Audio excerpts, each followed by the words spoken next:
So hi అండి, ఈరోజు నేను రైస్ కేక్ చేయబోతున్నాను. సో దీంతో నేను ఒక రైస్ తీసుకున్నాను, ఒక కప్పు. సో ఇది 2 hours నానబెట్టుకున్నానండి. 2 hours నానాలి. సో ఇలా అయిపోయాక దీన్ని ఇప్పుడు మిక్సీకి వేసేద్దాము.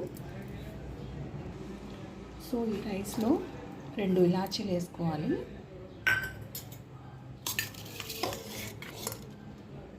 ఒక స్పూన్ అటుకులండి వేసి బాగా మెత్తగా పేస్ట్ చేసేసుకోవాలి. కొద్దిగా వాటర్ కూడా వేసుకొని పేస్ట్ చేసేసుకోండి. సో ఇలా మెత్తగా పేస్ట్ లాగా చేసి పెట్టుకోవాలండి. సో ఇందులోనే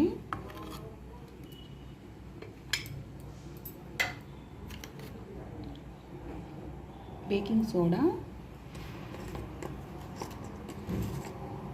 బేకింగ్ పౌడర్ వేసుకోవాలి. బాగా మిక్స్ చేసి పెట్టుకోవాలి.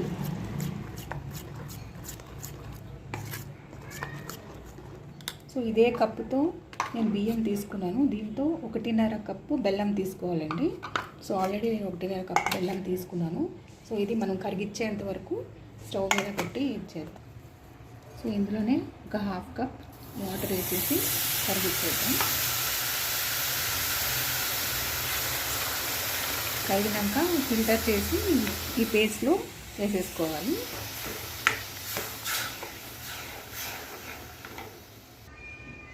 సో ఇది పాకం రెడీ అయిపోయిందండి. సో ఇది వేడిలోనే కలిపేసుకోవాలండి.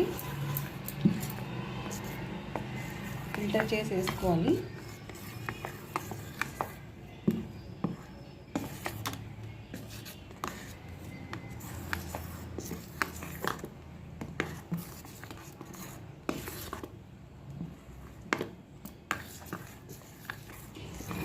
సో ఇది రెడీ అయింది. సో ఇలా కుక్కర్ పెట్టేసుకొని ఇందులో నెయ్యి వేసుకోవాలండి. ఒక 2 స్పూన్స్ నెయ్యి వేసుకొని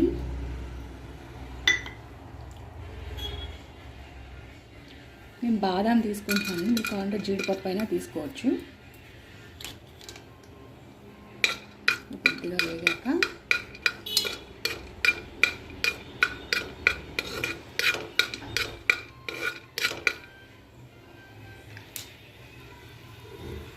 ఇప్పుడు ఈ పేస్ట్ ఇందులో వేసేయాలండి.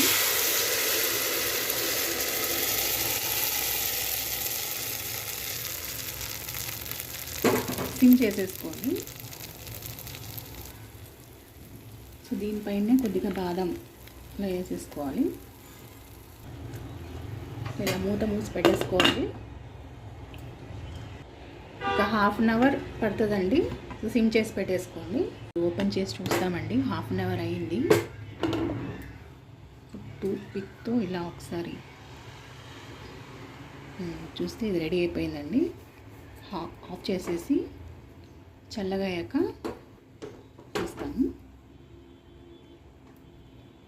కేక్ రెడీ అయిపోయిందండి.